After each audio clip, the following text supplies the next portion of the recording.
জয় যিশু। আজ 6ই আগস্ট। প্রতিদিনের চিন্তা ও প্রার্থনা। দিনের প্রধান চিন্তা।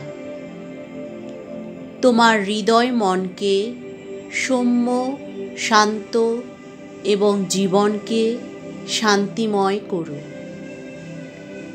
জীবনের ঝটিকার বেগে হৈনু তাড়িত আসিলাম, তাই আমি তোমার আশ্রয়ে। তবু তুমি অক্ষয় সনাতন।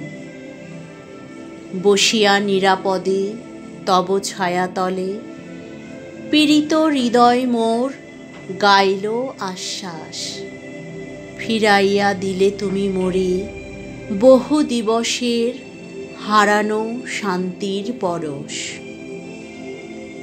উপদেশ।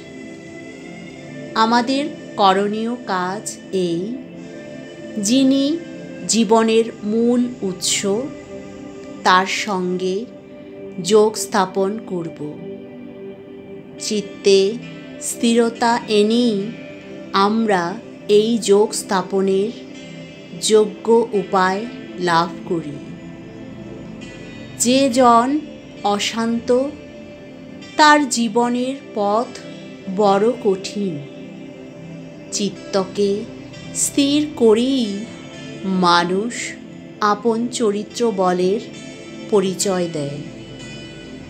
পরিবর্তনশীল সকল অবস্থার মধ্যে স্থিরতা অক্ষুণ্ণ রাখতে হবে। এ কাজে যদি আমরা বিফল হই, তবেই আমরা তার সকল আশীর্বাদ হারাব।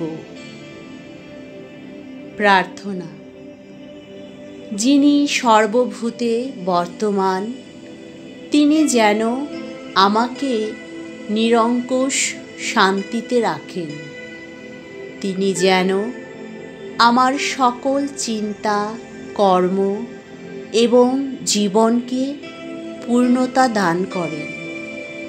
আমি যেন তার সেই আবির্ভাব, প্রেম ও আত্মসম্মেলনের মধ্য দিয়ে প্রকাশ করি। তার দিব্য আশীর্বাদ যেন সকল জীবের উপর এবং আমারও মস্তকে বর্ষিত হয়।